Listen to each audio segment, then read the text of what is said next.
Good evening, everybody. Today I'm going to talk about a very serious problem we all are facing in the pandemic, especially with our relatives overseas. And if you are a NRI or you are stuck abroad and your family is here in crisis in India, so do hear this video so that I can help you navigate through your situation. Now, what we have seen in the pandemic is that our loved ones are passing away in India, but we cannot make the international travel, and we cannot come to India because of the travel ban. Let me give you an example. If there is a family of four, the father passes away in India, and he has a wife and two daughters who are left behind, and the daughter is overseas and cannot come due to the international travel ban. So she can either appoint her mother or her sister through a special power of attorney to carry out whatever legalities are required to be done in India, all the formalities. For example, how to get the mutation recorded, how to effect the inheritance in India, and how to get the bank account closed, and other such things. So there are two kind of properties, movable and immovable. So movable pertains to shares and FD and investment and bank account and everything. A bank is going to require um, NOC from you, no objection certificate. So you have to appoint your close relative as a attorney holder who can take your NOC to the bank and get things effected. Now, if suppose your relative needs to go to the municipal office or to the urban development authorities or to the revenue department for record change in record of rights if it's an agricultural property, then like change in record of mutation and inheritance, then you will need a special power of attorney for that particular purpose and for all the properties that are involved. Some people are of the view that there can be a general power of attorney for all the things. My view and in my experience, I feel you should have special power of attorney for all the different things that you need to get things done, like the bank work, the court work, the different authorities and different work, and for different properties also. Supposing one of your properties is related in Delhi, the other property is related in Bombay, then you should have a specific power of attorney. Even if all your properties are in Bombay, then have a detailed list, a schedule of properties and list it out, and then you specifically appoint for this particular purpose. I'm giving the authority. And Indian, the temperament of Indian authorities and courts is mostly open because of the pandemic. They are more accepting to change, and if you see, whatever laws that are applicable in this particular case scenario are mentioned in the blog that I've written, and the link you can find in the description. So I'm not going to get into the legal jargon of it. So how do you make a special power of attorney, and how do you make a will? So please get a proper professional help from a lawyer. Don't go to agents, or just don't do a simple Google search that you do online. These are important matters, and you do not want to get stuck after doing all the way or all the formalities from another continent. You do not want to get stuck with a small mistake. So always seek advice of a professional. Now, a few things that I want to clarify for you is, you can make a special power of attorney or a will on a plain paper. It can be an A4 paper, legal paper, letter. It need not be a stamp paper. Stamp paper is not required. It need not be compulsorily registered, because obviously you cannot get it registered if you are in two different continents and the property is in India. What you need to do is get the document duly notarized from your local notary. For example, if the daughter is in USA, she needs to go to the local notary officer over there of the particular area and then get it notarized.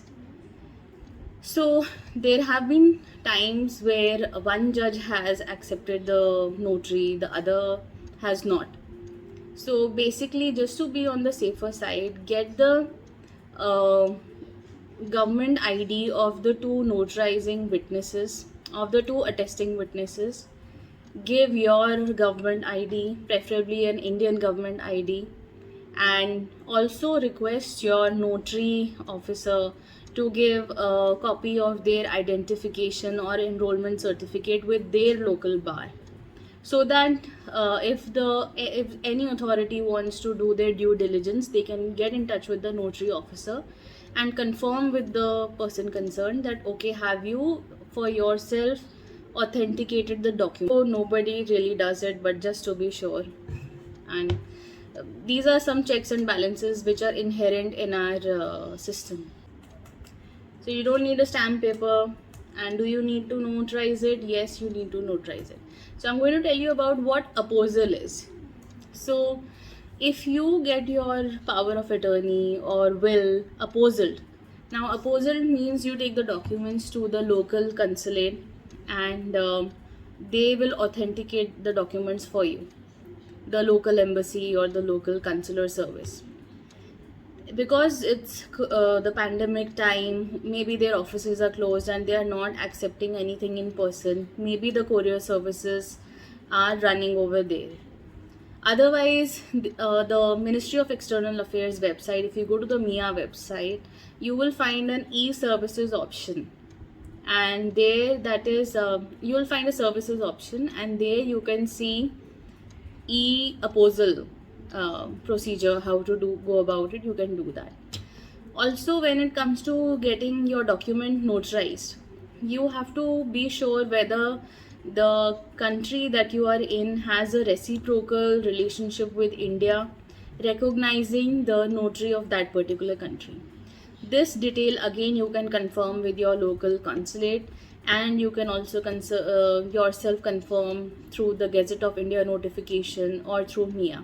Documents apposal, they have more authenticity, more a notary. However, notaries are absolutely acceptable. Now, there was a situation where I have received a special power of attorney by the son in the name of his mother from Sri Lanka. So the first judge did not accept the notarized special power of attorney. It had all the government IDs, it had Indian government IDs because the attesting witnesses were Indians, and it was duly notarized by the notary officer there. But the judge did not accept it. The second judge who came in the same case accepted that very special power of attorney, and the proceedings then went ahead. So somewhere the temperament of the receiving authority does come into picture. However, if you ask me, a simple notary is also accepted, and if you can get it apposal, that's really great. If you can't get it apposal, it's fine, there is no hassle. Just be sure that the document that you are sending is in proper complete order. It has been well drafted, all the clauses are in order, and you're not missing out on any substantial clause that has to go into a special power of attorney or a will. So you can go through the blog, it's quite in detail, and it's like a 2-minute read or a 3-minute read. Most of it I've covered it here. And if you are a lawyer, you will find it more interesting because it has a list of all the legal sections that will interest you, all the laws that are there.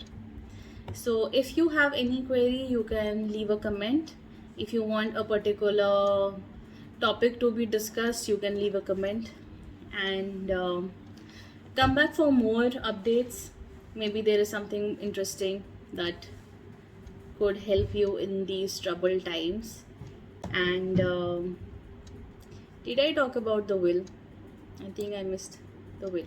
So supposing you are in US and you are the whole and sole breadwinner of the family, and your properties are here in India, your family is here in India, your children are in India, and you are abroad, you're working, but uh, and you're also afraid that because of the travel ban, if something happens to you, what if you don't make it and you're unable to come back to India?